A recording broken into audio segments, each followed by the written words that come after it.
What is going on, Wolfpack Nation? I hope everybody's doing well today. First of all, want to say thank you and welcome to Jayhawk/Gamecock Talk. For literally, let's see, a little bit over 24 hours. That's going to be our rhyming, flow-worthy nickname. I mean, Jayhawk Gamecock. It rhymes nicely, right?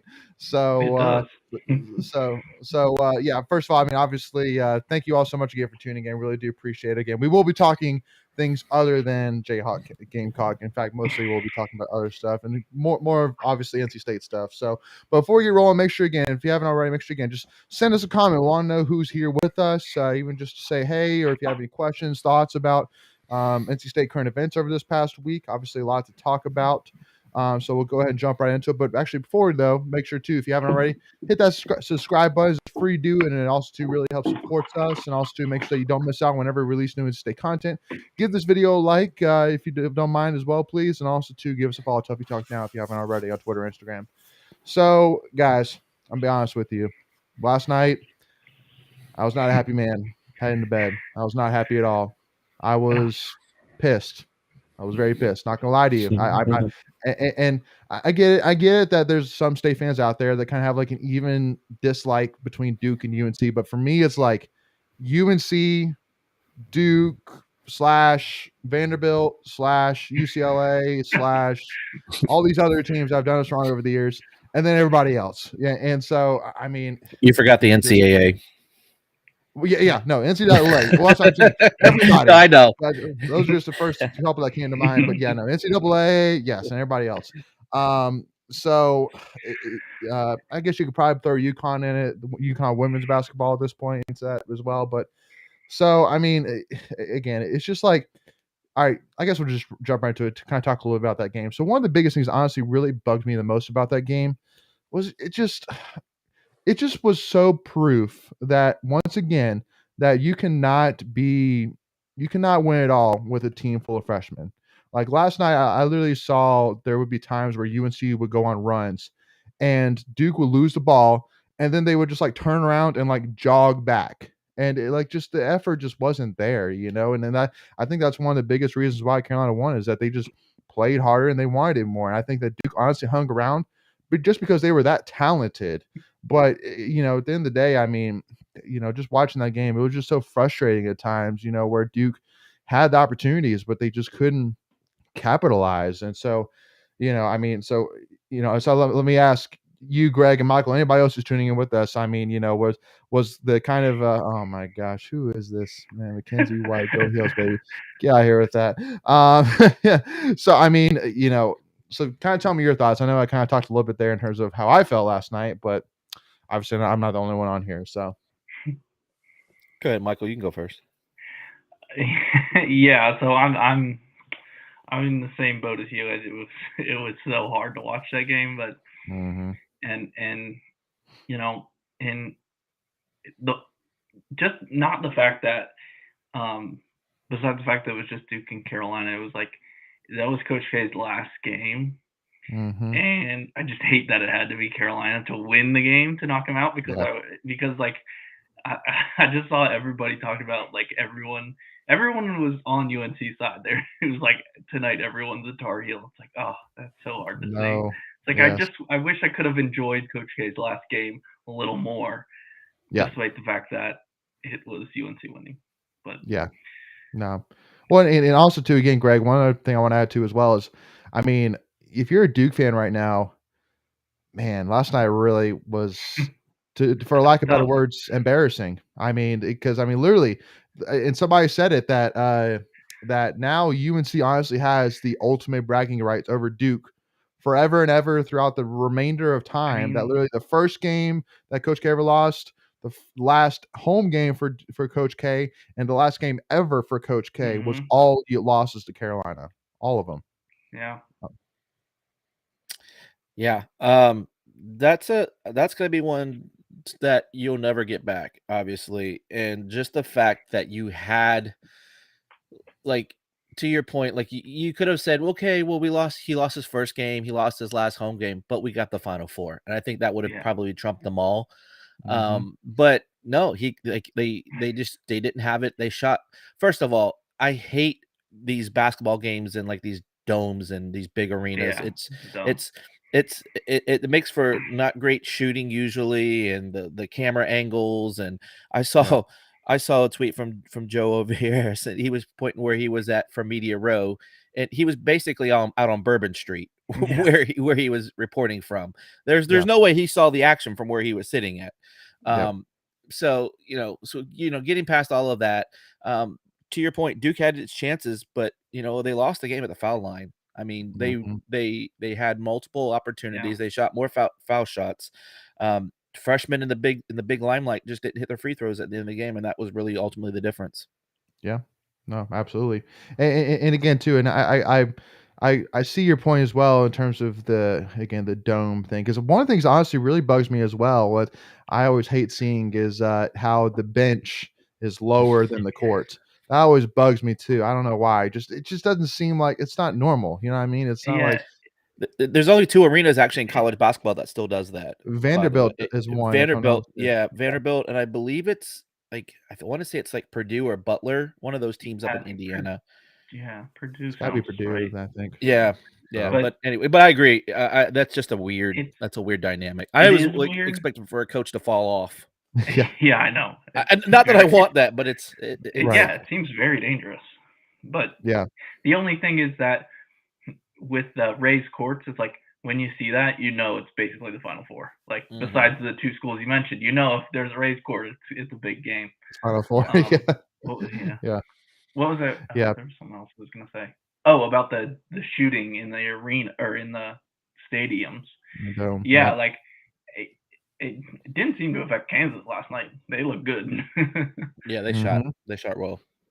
Yeah. It's just I don't know. It's just I'm just not a fan of it. Me either. I mean, I get it. You got to sell tickets and all of that stuff, but for the most important games of the season, that's what your backdrop is, and it doesn't make for a great TV product, in my opinion. Yeah, and the sounds are weird. Like the sound is weird. Like it doesn't sound natural. Like everything about it is just weird. Sorry, that's my rant. I'm over it.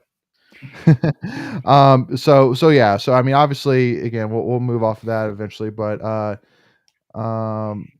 okay, I see Rusty, your question, and then Mackenzie says Mark Williams couldn't come in clutch for them at the end of the game with the free throws, which hurt Duke tremendously. They could have tied the game or went up in that moment. I think they missed I think they missed like 8 or 9 free throws when it was all said and done. And obviously the margin of victory was what, 4? I think was it 4? Yeah. It was 481-77. Yeah, something like that. What's your guys' opinion on Mark Williams got those 2 quick fouls and Coach K took him out and sat him basically for the rest of the first half. What's your opinion on that? Do you leave him in because he's if it's like a real impact player, do you take him out of the game and save him, or do you leave him in, hope he actually plays smart? I mean, if you look at losing him, if you look at the broad picture or the big picture, it didn't matter. I mean, they were in it at the end of the game, so obviously that was probably the right call. Not necessarily for him, just in general. Are you more in favor of saving the guy or leaving him in and trusting him not to get another foul? Because if you take him out, like you're losing one of your best players usually. Yeah, no, you definitely lose him on both ends, right? Because he's an equally good defensive player as he is offensively. I don't know. I think you hold him. No, had the game gotten away while he was out, he probably changes his philosophy and he probably brings him in. But since it was when then, I don't remember what it was. I think they were pretty close at the half. I think they were even up at the half, right? Weren't they like 1 or 2? Yes, they were up by 2 at the half. They were up by 2 at the half. Yeah. So obviously it didn't, it worked out for him. But it also, to your point, Michael, it gets him out of the flow of the game, right? So he doesn't, you don't work the ball through him as much as you probably would have. I don't know. That's just my thoughts. I think back to is against in 83, Clyde Drexler picking up those quick fouls. And that was a big game changing. So that could be your argument to keep them in or keep them out. So well, but also too, I would say honestly the biggest hurting point for Duke was really that Theo John had 4 fouls with like 4 minutes left in the first half. That was, I mean, that's probably the thing that hurt Duke probably on just as bad if not worse than anything else, because I mean you're taking away one of your dynamic forwards and basically you're taking him out until basically with 8-9 minutes left in the second half. So I mean, he's on the bench for a lot of the game. So that's what I mean is that if you're Kansas though, there's just no doubt that if you want to win the game, you have to get Baycott in foul trouble. You have to. And I remember I was actually at a barber shop and we were talking about the Carolina beating Baylor, and one of the comments I said was like, yeah, Baycott, he's a real deal. Like, he is the real deal. He's a great player. And he's like, and the guy who was a Carolina fan was like, you think so? I'm like, oh, there's no doubt about it, dude. This dude averages probably, He can take over. This dude averages probably like 10 to 15 points a game and 10 to 15 rebounds a game. And I mean, he's just so dominant down low. And so, and that's the thing is, I mean, but because that's something that Duke 21 rebounds. Yeah, I think that's what he had last night. Yeah. So again, I mean, and because that's why he was injured and he got injured. Yeah. And so, and that's why I think honestly why Carolina beat Baylor is because again, Baycott had 4 fouls until with 4 or 5 minutes left in the game, and then all the way for the rest of the game and overtime, Baylor couldn't get him to foul out. And again, so that I think that's one of the biggest things. But I think one more point about the game last night, and then I think I'm done. I'm done with it. The flow of the game was just bad with all those fouls. I mean, I think it was like 38 or 40 fouls when it was all said and done, and it was just too many whistles. For you always hear that you don't want to have the refs be the storyline, and I feel like last night they were the storyline. They just, I get it. You want to keep the game under control, and you don't, that's two rivalry, teams, and the magnitude and yada yada yada. But at some point, you gotta let them play. Let them play the game. Right. Call the egregious stuff. Other than that, just let's not call the dang ticky tack stuff that was being called last night. Did you think it was like one way or the other, or just kind of in general they were just blowing the whistle too much? No, I thought. I mean, pretty fair. Yeah, I agree. Yeah, and especially if you look at the free, because it's always back to the free throws, right? So did one team shoot more than and then Duke shot more free throws than Carolina, even with all the stuff at the end of the game, fouling them to put them on the line. I think Duke still shot more than Carolina. So obviously you can't, say, well, the refs leaned one way, and they were anti-Duke or pro-Carolina. I don't think that was the case at all. It was just a lot in general, Yeah, it just took away from the game. I thought it was just a lot of unnecessary stuff. Yeah, just my 2 cents. No, I agree. And to answer your question as well, Colby, about Baycott. I mean, again, so Mackenzie says I could definitely see Caleb and Baycott leaving. Brady, of course, is out of eligibility, so he's gone. I mean, again, if you're Baycott, what else do you have to do? What else do you have to do? The highest. Well, and also too, even if you said, well, maybe he wants to come back to kind of achieve more team goals. He's made it to the national championship game, even if he doesn't win tomorrow night. What again? Yeah, no. If you're Baycott, you 100% are leaving. Go make that money. That's not NC State fan bias. That's not me necessarily wanting to go. Do I want him to go? Of course I want him to go. Yeah, I want him to go. But I would say that to anybody. Why would you stay around? But again, his stock isn't going to get any higher. I mean, it just isn't. Yeah. Oh, cool. Chris Bourne, thanks for sharing my daughter's picture this week. Had a retweet from WL and liked from the baseball women's basketball team. Absolutely, Chris. No, that was awesome. I tweeted, but thank you for thank you to your daughter for doing that. That was awesome. As a not all heroes wear capes. That's what I not all say. Heroes wear capes. Exactly. I love that. Mackenzie says, "Pay me." Yeah, if you're Baycott. Yeah, no. If you're Baycott, you'll get that money. His tweet should have been, "In a world of blue, wear red." Like that should have been like the caption. I like it. So I want to. So Colby, I see you're bringing up about baseball. We'll definitely talk baseball because obviously you got to talk about baseball right now, which has been unbelievable. But I want to kind of talk about Rusty Oral's question about the bell tower celebration real quick, because that'll be a quick little topic here. So obviously for me, that was for me last night, and it was just kind of one of those things that, I mean, obviously. First thing I want to say is, once again, we've said it multiple times, but NC State athletics right now is in the best position overall as athletic program it's ever been in the history of NC State. There's just no doubt about it. Right now, you got women's tennis, men's tennis, swimming and diving, men's and women's. You got football, women's basketball, softball has been going. Stock is going higher and higher. So again, there's so many teams right now that are competing not only within the conference, but competing nationally. I mean, we have multiple teams that are top 25 right now. And we have probably, depending on when you're talking about, probably 4 or 5 teams that either finished or right now are in the top 10 in the country. So it's so, I want to start by saying that, but also too, I mean, it's frustrating because of, first of all, I mean, we've taken a lot of progressions, but somebody, first of all, somebody messaged me and saying, well, if football wins the ACC championship, will that count? I'm like, heck yeah, that counts. And because we actually talked about this offline, but I literally said I would take a ACC championship from football over probably any other championship, national or ACC, besides men's basketball. If we want a national championship in basketball, that's definitely better than a football ACC championship. I mean, just because like with football ACC, that's been the thing that not only NC State football, because we haven't won one since 79, but also too, that's the thing that Dorn's been building on since he came here in 2013. He literally coined the phrase "one pack, one goal," which is United mission to win a championship.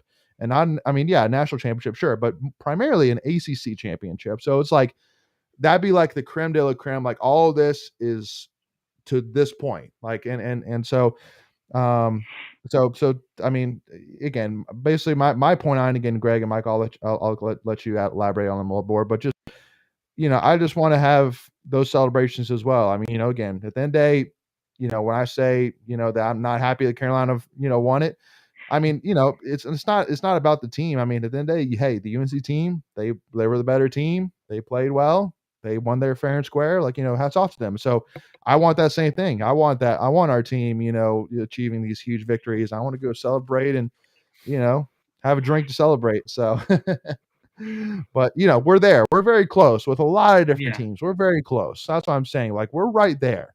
We are right there. So, yeah. Greg, you want to go? Yeah, unfortunately, and it goes back to what we keep talking about. It's the two sports that, get the most eyes. It's football and basketball, and men's basketball. men's basketball. Yeah. Mhm.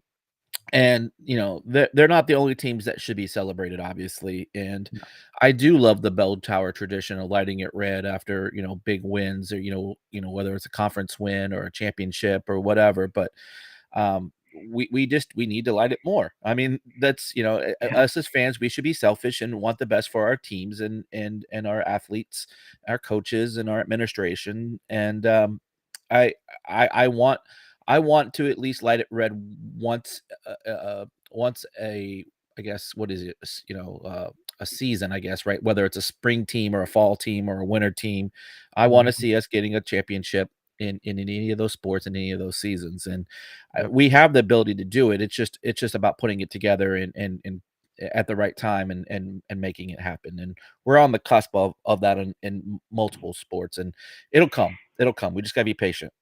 Yeah.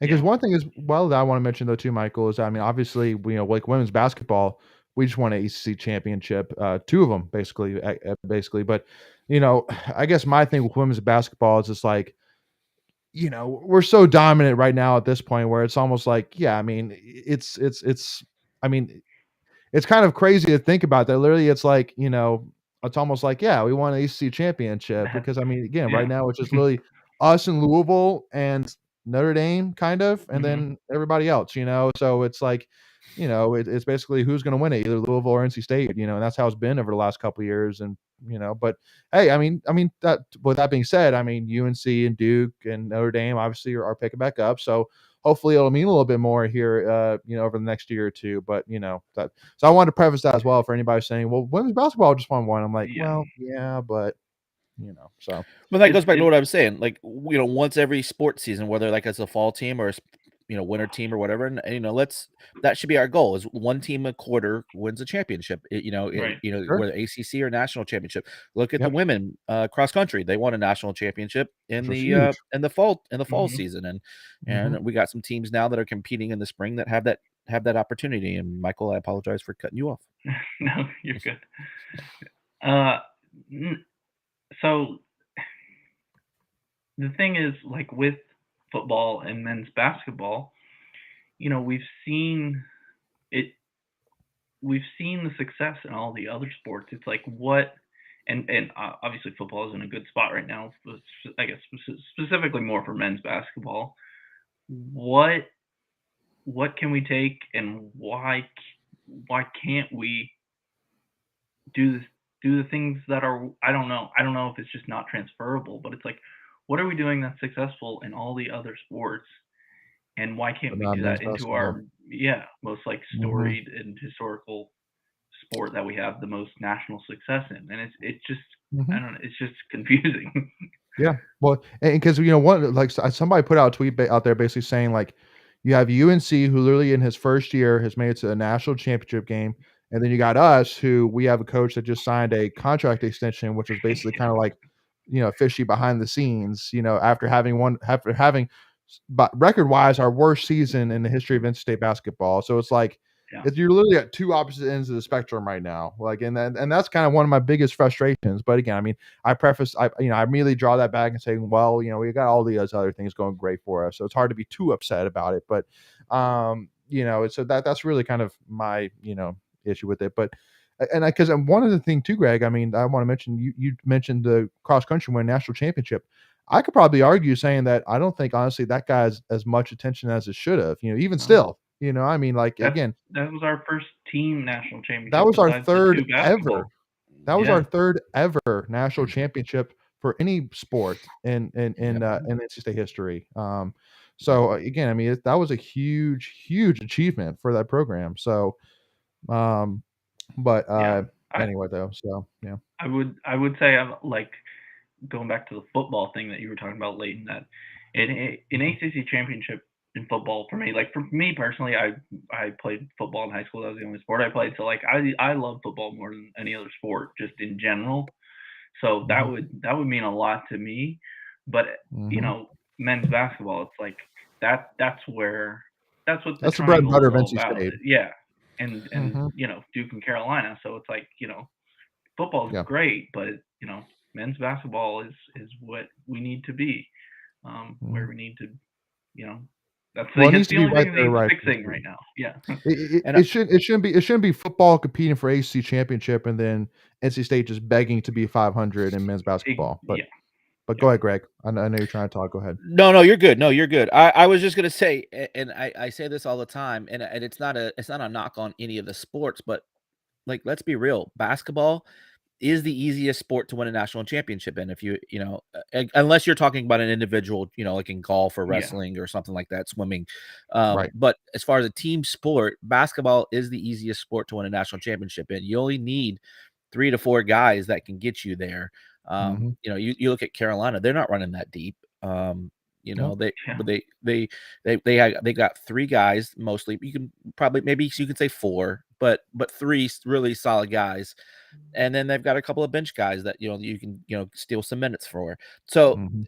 it's the one sport where you might be struggling today, but you can turn it around in a season or two. Whereas football, it takes time. Like you have to have key guys in a lot of multiple positions. You have your offense, you have your defense, you have special teams. Like you have to have all of those clicking at once. So, um, Absolutely. we may be knocking basketball right now, but fingers crossed we get it turned around, and Coach Keats is the guy that does it. Yeah. That I don't know. Well, I mean, I hope so. just like Colby was saying, Colby Pleasance brings up the 7'1" transfer center that out of Indiana that's gotten a lot of attention from NC State and Coach Mhm. Keats. So I mean, that'd be a great get for sure. So again, Mhm. it's one of those things that once again, the expectations, whether Seabron goes or stays, whether Big T goes or stays, no matter what, at the end of the day, especially after this that's gone down, literally seeing Duke and Carolina compete in the Final Four, Yeah. there is no doubt that at the end of the day, there is a bar that Keats will have to meet this upcoming season, and if he Mhm. doesn't, then he's fired. Simple as that. Yeah. I mean, like it's like and that's not because I don't like him. I love Keats. I love Keats as a person. I loved his tweet, Yeah. giving love to Seabron, saying, I want our players to achieve their dreams.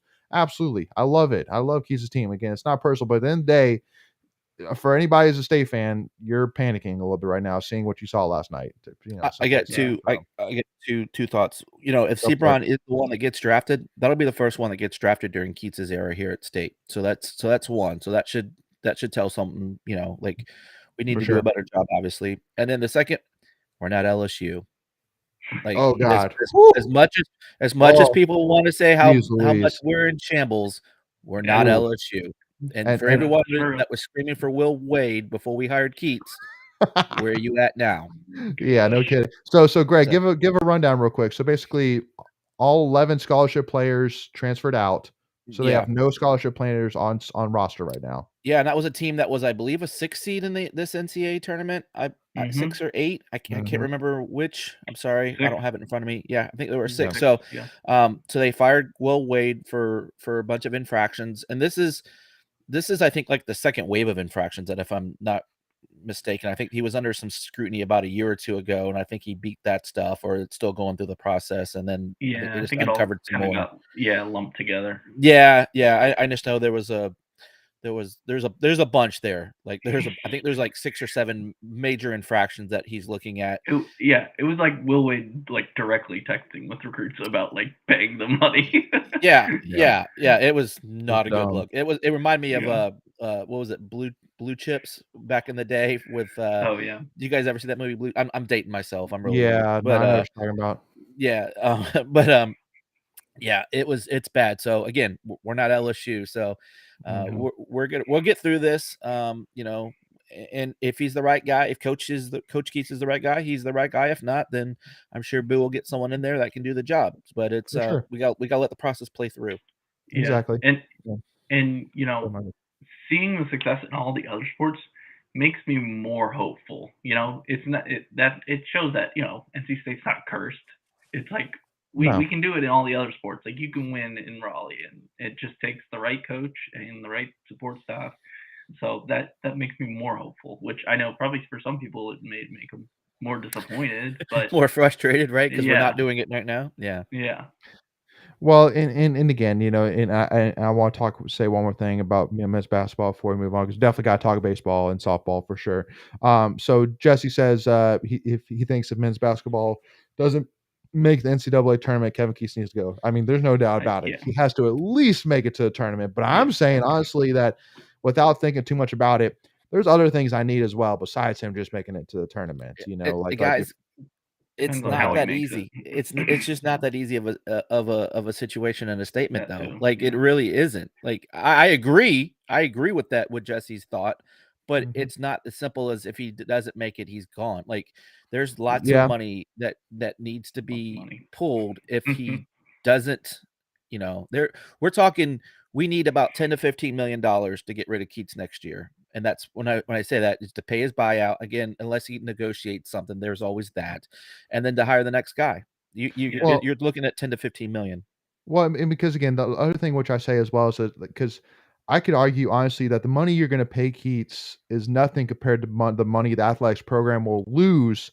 Sure. If he starts off the season sluggish, because I mean attendance is going to be terrible. You're not going to have ticket sales. You're not going to have concessions. You're not going to have all that. Like you know, that's real. So that's why I mean, again, at the end of the day, the morale of the fan base and also to it's a bad look. You know, it's a bad look having games where you're on TV and literally you see like just the first 3 rows and maybe it's only like 20% full. You know, it's a bad look. You know, and so it's so. But I hear you though. And the one thing I do want to say is once again, you know, a lot of podcasts, you know, may talk a lot about, you know, well, what should Boo do?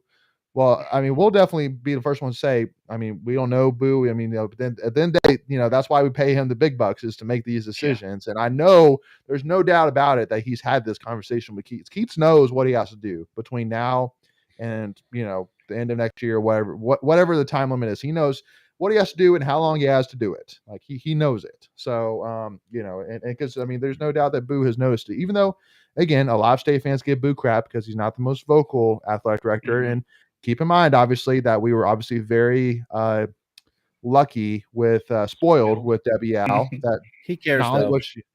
Right. So, but then day, you know, Boo is Boo. So, you know, but then day, hey, as long as he runs a great program and as long as he supports, you know, the coaches and the players, which it surely seems like he does, then you gotta be thrilled as a State fan. So can I plug Boo for like one second? Just go for it real quick. Because I think it needs to be said, right? Like, he gets all the negativity, but when there's positive stuff out there, then it needs to be recognized. But I was up in the women's tournament for those that don't know, and he came up to in me and asked Bridgeport. me how I was. Yeah, up in Bridgeport.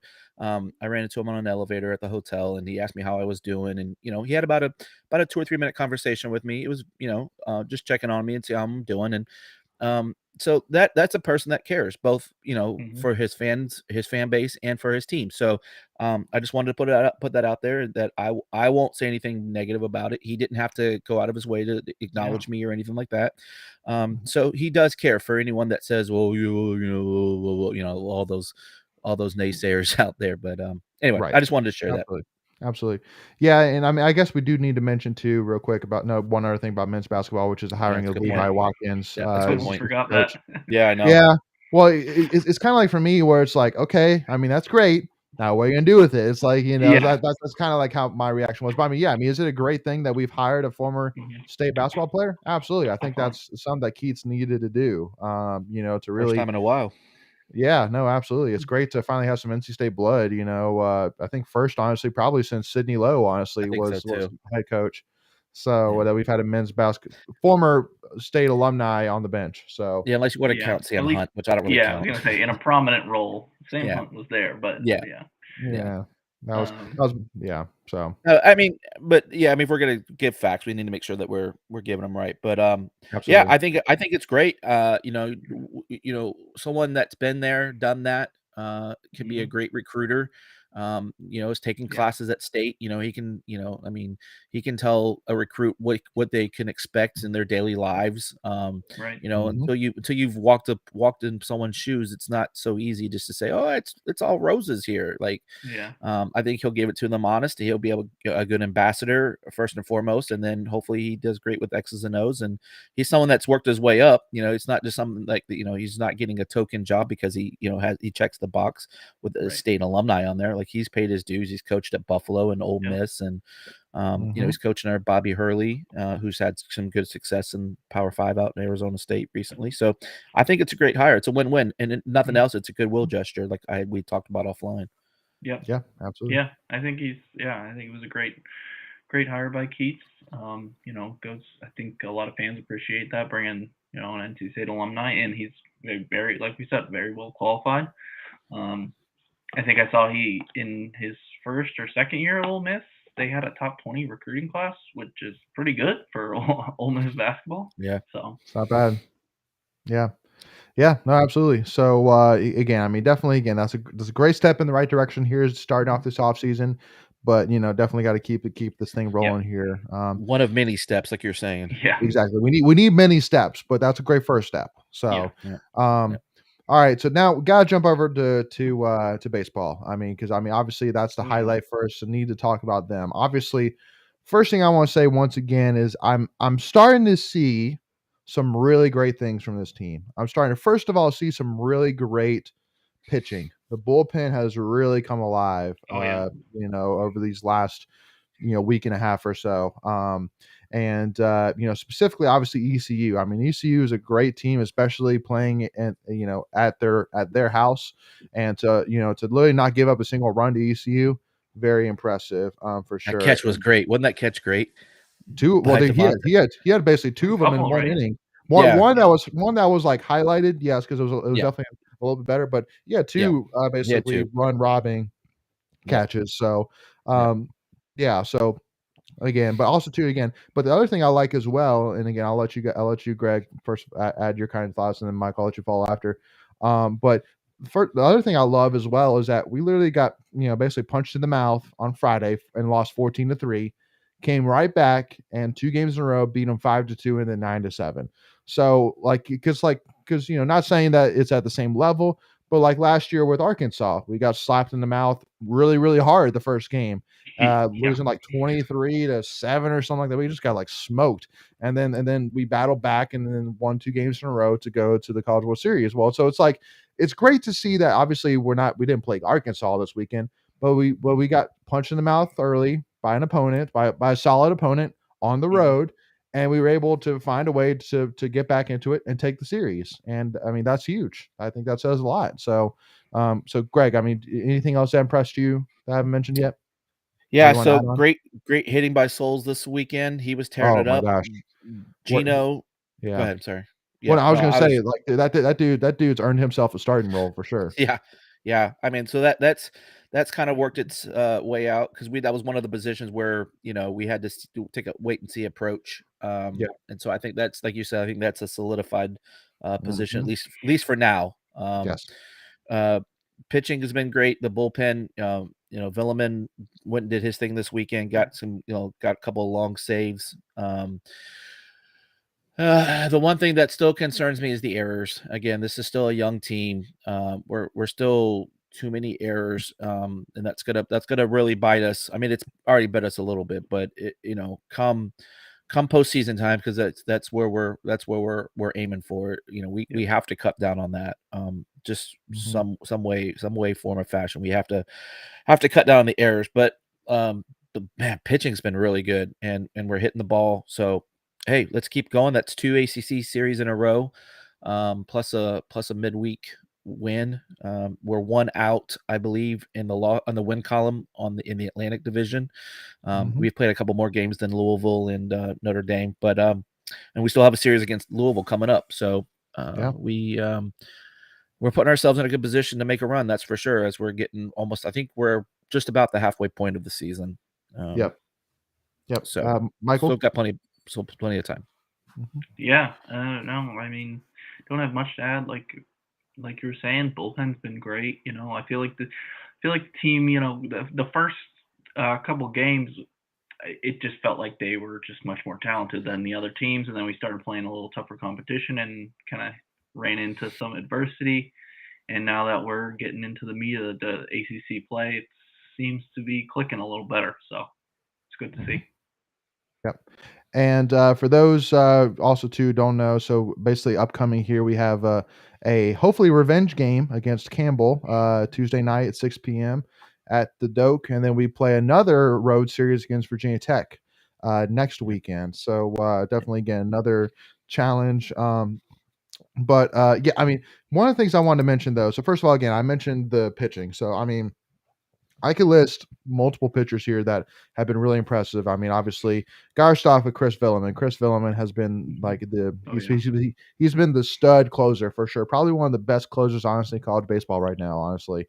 And then, but I mean, Logan Whitaker, Kanan Silver, Garrett Payne, have been very impressive. You know, Matt Willison and Sam Highfill, they haven't had the best start to their season, Yeah. honestly. But it's like they're They're keeping us in the game. That's all that matters. they keep us in Yeah. the game, and I feel like that they've gotten better, a little better as the season goes. So I'm not really worried about them whatsoever. But Yeah. you know, even I young was guys gonna. like Justin Lawson was really impressive today. So it's a I mean, again, we have a lot of options, which I love. So I mean, got a hats off to that first of all. um, Yeah. I was gonna say Highfield another, moving to Sunday. Like I think it's interesting. it's interesting.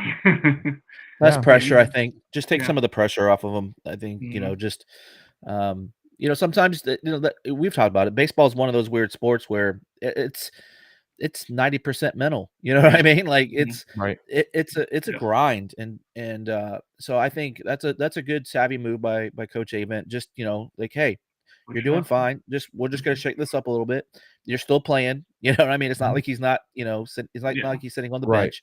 There's just say, hey, we'll take some of the pressure off of you, and just go out there and do your thing. And I think he did a great job today. I thought he got a little bit of trouble towards the end of his day, but Appearance. he Yeah. yeah, his parents, thanks. But I thought he did fine though. I mean, Yeah. again, kept them in the game. That's the key is keep Mhm. your team in the game and let the bullpen, because I think you're right, Leighton. The bullpen is one of our strengths on this team. That's awesome. Just which is awesome. And we have I mean, it's so deep. And Yes. here's the thing. A lot of those guys are young, so they're gonna be Yeah. here for a few years. So it Mhm. may not pay all the dividends this year, but we're definitely set up for success in the future. Yeah. Yep. Bullpen's really important, especially in the postseason. After your starters have pitched long innings all season, you Yep. need Yep. that depth. So Well, and obviously too, one other thing I mentioned as well is, I mean, we have 6 players right now that are hitting over 300 right now. So, I mean, Yeah. we're saying all this stuff about pitching, but I mean, hitting hasn't been Not bad. too It's bad. just, Yeah. hasn't been necessarily as explosive, but that's okay. Again, I mean, I think Tommy even has started to kind of settle into a role as well. Like he hasn't been, Mr. 2 home runs a game, which is, I mean, We that's knew not that was gonna coming. yeah, you Yeah, knew we that knew that wasn't was gonna be sustainable. So, but I mean, he's hitting 357 right now. His slugging is 722 right now, which is insane. But Good. like Josh Hood right now, he's hitting 566 slugging right now. So again, you have a lot of options right now, even there. But yeah, I think that you're starting to settle into that, kind of. I think that's where we want to get to. We want to basically get to. We have our 9 guys that are hitting, and then we have like these bucket of options that we can throw in for pitching. Like I think that's what we yeah. want to get to Mhm. eventually here, which I think we're heading to here. So, but let me ask you about one guy though that I'll be honest with you, I'm a little nervous about, and he's an experienced guy. He's a senior, if not mistaken, David Harrison. So up to this point, he has an 8.53 ERA.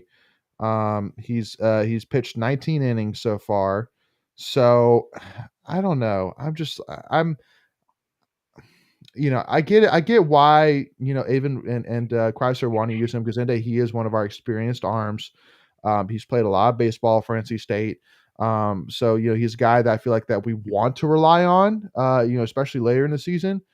But I don't know. I'm just not sold on that because again we have so many other options that Right. again it's like why would I rather take a chance on David Harrison, especially now that we're in the meat of the season. I mean, literally over these next 2 weeks, like because look at the schedule here. So we play Virginia Big. Tech this weekend, Boston College, Louisville, but then after that you play UNC at home, at Duke, Wake Forest at home to end the season. So basically, to me, I'm saying if I can get through this Louisville series, so basically, 3 more series here and be, rolling, maybe get 2 out of those 3 series wins, I'm feeling good. So like I feel like right now it's like you got to go with the guys that are going to produce rather than taking a shot on somebody you hope can produce. But Greg, I know I know you probably have some thoughts on that. Go ahead. Sorry, I was coughing on muting myself. So with Harrison, what I would probably do is put him in, give him a midweek start against some of your Yes. lesser competition. Yes. Maybe try to let him work himself out of some of these problems if he's having, whether it's, I mean, here's the thing, and we always say we don't know if it's mental, mechanical, if there's some kind of injury they're working through. So there could be some things that we're just not seeing. But Right. Right. to your point, I think he's earned the right to pitch. Obviously, on this staff, they think very highly of him. So yeah, give him some midweek starts. Again, maybe against like a Campbell or somewhere like that, and let him work through some of these things, or bring him out of a bullpen. Maybe stretch him out and give him 2 or 3 innings in the bullpen in a game to give some of these other guys a rest. But Mhm. I mean that's where I think for Harrison, but for the way this is setting up, and Colby had asked us if we think we're going to make the ACC tournament. We're going to find out here in the next 2 to 3 weeks. Mhm. The Tech series is very winnable. They're Boston right at College is about very 500. winnable. Boston College is extremely winnable. Yes. So we have to take advantage in those 2 series. I mean, at least 2 out of 3 sweeps would be even better. Louisville, we probably need we need at least Me 2 too. out of 3 in that one. But we need at least 1 in that one. But obviously we Yeah. would like to get them all. And Sure. then UNC and Duke, those are rivalries, and but Duke is very beatable this year. They're not very good, so I would And expect a Carolina's sweep at out of home. that one. And Carolina's at home, so Yeah. we're set up. But here's Mhm. the thing: we got to go take advantage of it. And so Yes. Right. that's gonna be the key. So do I think we're gonna make the ACC tournament? I do. I Yes. do think we're in a great shape Yes. for that. But then it's just about seeding and then matchups after that. So, but yep, But again, just like Avon always says, you want to be playing your best ball in May. That's the yeah, day all that Right. matters. If you can play your best ball in May, then it doesn't matter what's going on. And yeah, and because again, you said it earlier, Greg, that then they baseball is such a weird sport that again, it really that like for example, like Vanderbilt right now, like they lost to South Carolina in a series. They're I think they got swept by Tennessee this Yep. weekend. they That's did. what. Yep. So it's like, Even after Corbin tried to cheat, Right. like Right. dirtbag. So I mean, again, I'm saying to all those state fans who are going, well, we're behind the 8 ball or whatever it is. Well, Vanderbilt, you're if you're a Vanderbilt fan, you're kind of reeling right now, going, "Oh, this is this is not how I expected this to be going right now." So again, right now our momentum is high, and we're in a groove at the perfect time, heading right into the meat of this ACC schedule, and really heading into that basically moment, because again, if we can, just like Greg was saying, if we could take these 2 series against Boston College, Virginia Tech, head to Louisville, at least don't get swept. If Right. you lose series, okay, fine, I can live It with that, happens. because we still got a lot of baseball left. That's very winnable baseball, but but hey, if we can go and beat Louisville, that's Big. a great resume builder right there. So, Hey, and also, Leighton, we got to win those midweek games too. Like those are absolutely. pretty much all very winnable games, other The than the ECU. Well, the But ECU game was a big it's at win, home. because Yeah. people too might not really think about, CCU. Well, no, ECU was actually like a They're pretty tier good, 1 yeah. or whatever it's called win. I mean, it was Yep. a good win. And we So have them coming back to Raleigh too, so we have that coming up in a few weeks. yeah, I believe we have yes. them. No, I don't think I so. thought we had a home and home with them this Oh year. yeah, you're right. We do. Yes. Yeah. April 26th. So Yeah. so the Tuesday before my birthday. But anyway, Oh, we still got a little bit toward that. I won't bring up my birthday just yet, but it's my birthday month, so there I you got to go. celebrate, right? My girlfriend too. So oh, cool. Yeah. So we got to start talking about it. But yeah, no, absolutely. I mean, obviously we got Campbell this week, which I mean, I think that it's a revenge game. We owe them. We're gonna take this one. And then UNCW coming up, High Point at High Point, ECU. You got a series against Radford, play UNCW again, and then UNCG again. So again, I mean, all winnable. I'm not necessarily too worried or like circling necessarily any of them particularly. I'm bummed. Obviously, we couldn't do the one against Coastal Carolina. I think that would have been a great game. I wish we could reschedule that, but Yep. it is what it is. So, all right. So, guys, switch over here. Talk a little bit. Also too. Well, one other thing I want to mention though is Colby said Josh Hood is a steal. Yes. No. Josh Hood has been Good. great. He's been awesome. Have been Really good. hugely thrilled with Josh Hood this year so far. Yep. But so talking about gotta talk about softball here a little bit. So so I'm actually bringing up their schedule right now, but obviously pulled off a huge series win over Louisville this weekend at home. Was great to see the bats really swinging. I think that again with this year with softball, because obviously for those who don't know, again, I think we had the number 4 overall recruiting class in the country this past offseason. So really from really my mindset about softball is that if we can just take steps forward, so like this season, can we be competitive in the ACC? I think that is really kind of where my head's at, is that if we could be competitive in the ACC, for me, that's a step forward. And obviously having a series win over Louisville, not quite pulling it out against UNC, obviously basically went through a stretch of like 7 losses in a row. So so to finally, get out of it and, beat UNCW, beat Charlotte, and then, win the series against Louisville, it's like, hey, okay, again, that's positive momentum heading in the right direction. And because now you're basically going through a bunch of, like, it's funny, you're looking at the schedule. So we play Longwood at home, then we play ETSU twice, and then we play South Carolina twice this upcoming weekend. So interesting little That's an schedule interesting there. break from the ACC. Yeah, exactly. So, but I know there's not as many ACC teams that play softball, so I think that's true. part of the reason why you're getting that weird break in the middle. Right, exactly. So, because especially too, like if I told you we're 25-13 overall right now, you're like, dang, that's awesome. Yeah, but that's pretty good. we're 5-13 out of in conference. So I'm sorry, we're 5-10 in conference. So it's like, you wish for better, but again, That was but our one thing first series win, right? Louisville. No, we beat Syracuse. Oh, Syracuse. That's right. I forgot. That was early. So yeah, but again, it's hey, again, it's positive momentum, stepping in the right direction.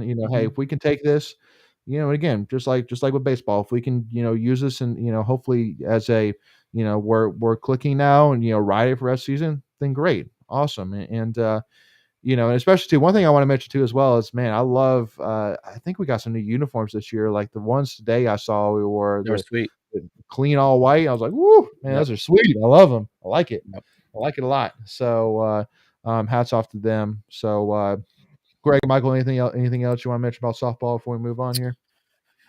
Yeah, it's just a process. I mean, we got a great recruiting class this year. We're going to follow up with another one, and then just in probably in not next year, but the year after, that's when you make your run, right? Those freshmen this year are going to be juniors, and then everyone's going to be a year wiser, and that's when you take your steps. But that's right. I think now I haven't followed softball as much as I should have in recent years. It's still a pretty new program, if I'm not mistaken, right? Like.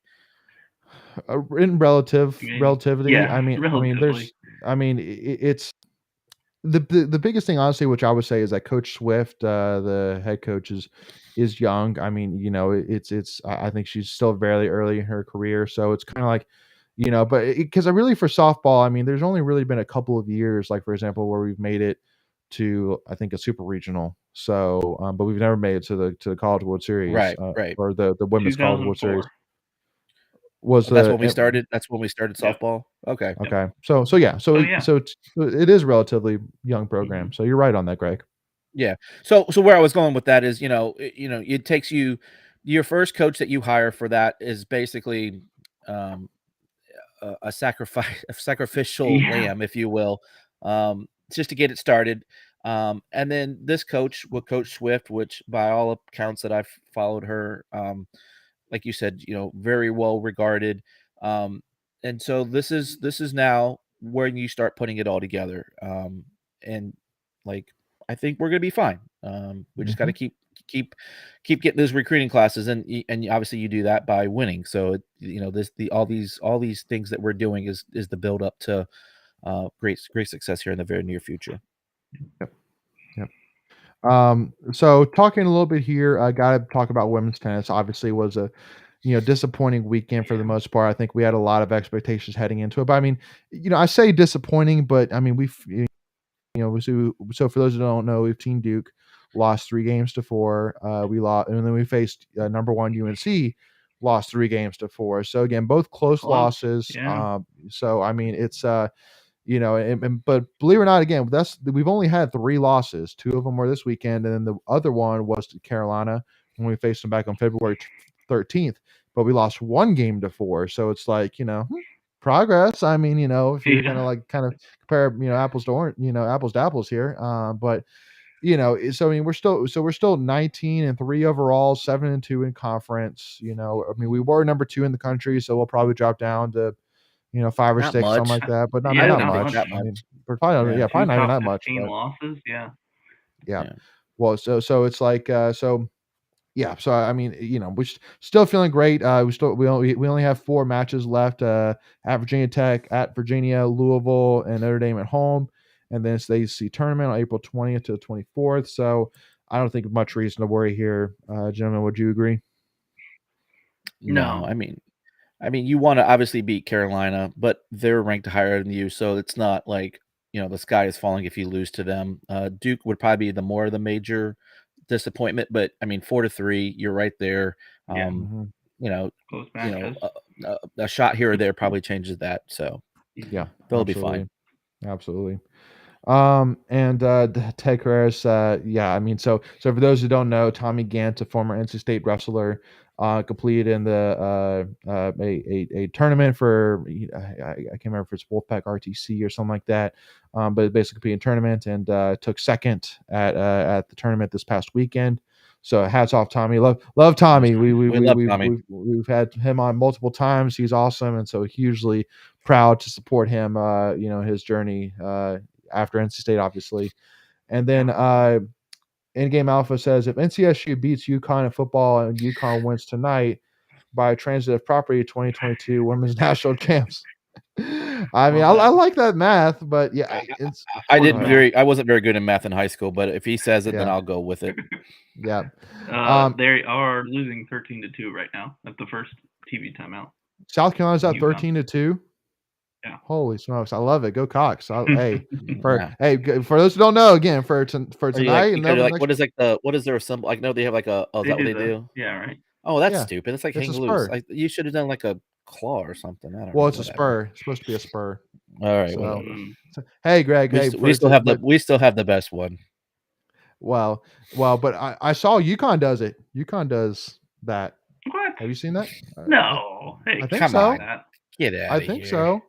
I Illegal. could That's swear I illegal. saw a UConn player doing that. I could swear, but You're probably not wrong. But I mean, and then real quickly for so yeah, I know. So right after this episode, we'll do the drawing. Didn't have it ready, honestly, to do the drawing here on the live stream, but we'll do it right after, and we'll let everybody know when we have the winners, and we'll contact each of the winners individually. What are we giving away? I missed it. What are we giving away? Oh, we're gonna have a fan on for an episode. Oh, cool. And then we're gonna be giving away 2 sets of the Wolfpack family car flags. Oh, very cool. So I've been out of it How today. many of those do you have? Like, you've been giving those away every month. I know. I have a box of them. So anyway. Yeah, I got some Carter Finley 50th anniversary cups. If we need to give those away, I have a whole sleeve of those. I love it. But one thing I do want to say though is talking about the UConn thing a little bit is, I know that, so we had one person come at me or whatever on Twitter saying, why are we still talking about it? You gotta move on. But I basically texted the group saying that if UConn would have lost to Stanford, I wouldn't have even thought twice about it. Okay, it is what it is. But the fact that UConn beat Stanford, but not only beat Stanford, they handled Stanford. I mean, literally, UConn handled that game from start to finish. And so again, it wasn't even close to the score. So it's just a bigger bug to me once again, really just proving, just adding to the fire, yelling at the NCAA. There is no reason that UConn should have been the number 6 seed. And because I know that, one of you, I think Greg, you had mentioned that, basically that what they decided was they basically just took the AP poll and just left it. And I understand that, but again, the AP poll doesn't take into account injuries. The NCAA should take into account injuries, and there's no doubt that with Paige Beckers, UConn is a top 4 team. There's no doubt about it. They are right there with the best of the best. Simple as that. So, that's and so it's like, especially if they won tonight, it's just like, yep.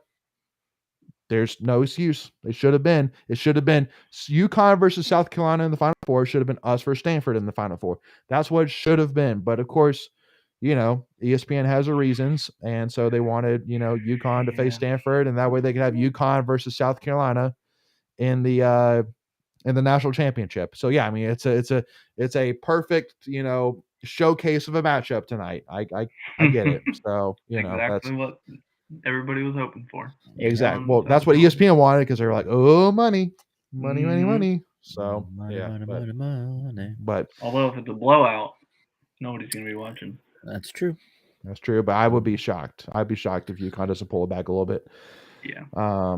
So, but yeah. So anyway, I mean, any of you guys have anything to add on that? I know that was kind of a personal rant for me, just because I didn't want to get into it on like a Twitter battle or anything like that. At the end of the day, it's not really worth it. But I just wanted to kind of explain, myself on my end in terms of my thought to it. Because I mean, at the end of the day, there's no team that has had any more issues with the NCAA than us over these last 12 months.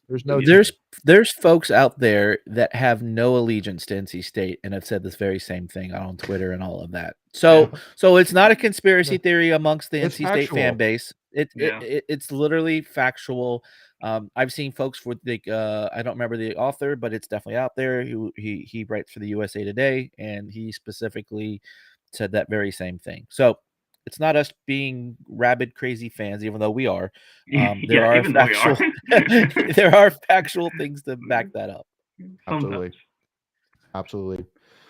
All right. Well, I guess we will wrap it up there. But also, too, Ted Carrera says, shame on me. Big Mike Machiavello won the 97-kilogram title in a round robin, which is awesome. And Nick Ryan scared everybody off. No competition at 86 kilograms. Interesting. So I'll definitely have to reach out to my boy Mock. Actually, I haven't seen that. So appreciate that, Ted, on the heads up. So on the wrestling front, real quick, let's not forget to give a shout out to Ed Scott. Got what was it, freshman of the year or newcomer of the year, whatever his whatever the award was. So well deserved. Shout out to him. Was that ACC or ACC? ACC. And on top of it too, Hayden Hidley coming back as a director of basically player development, basically is what the role is basically. So that's huge to keep Hayden, the guy like Hayden around the program. So should be exciting. And then big recruit we got on Friday, Javante Vereen, 4-star out of Havelock. Yeah. So, and then next weekend we'll be talking a lot of football because the spring game is next Saturday. Yeah. Yes. So definitely. Yes. Thank you, Greg. Yeah. So, of course, so 1 o'clock, April 8th, 9th. April 9th. So Saturday, April 9th, 1 p.m. at the Carter. So definitely be there. It's going to be awesome. It's going to be a great environment. Hopefully, there's no issues with weather or whatever it may be. That looks nice. Okay, well, obviously it's North Carolina, so just just wait a second, it'll be a hailstorm next week. So I think they're replaying it at 7 p.m. on ACC Network. Yeah, they're playing it that night on ESPN on ACC Network. That's correct. Yeah, perfect. Awesome. Well, thank you all so much for tuning in. Really appreciate it. And again, as always, hey, go Pack, y'all, and we'll see y'all soon. All right.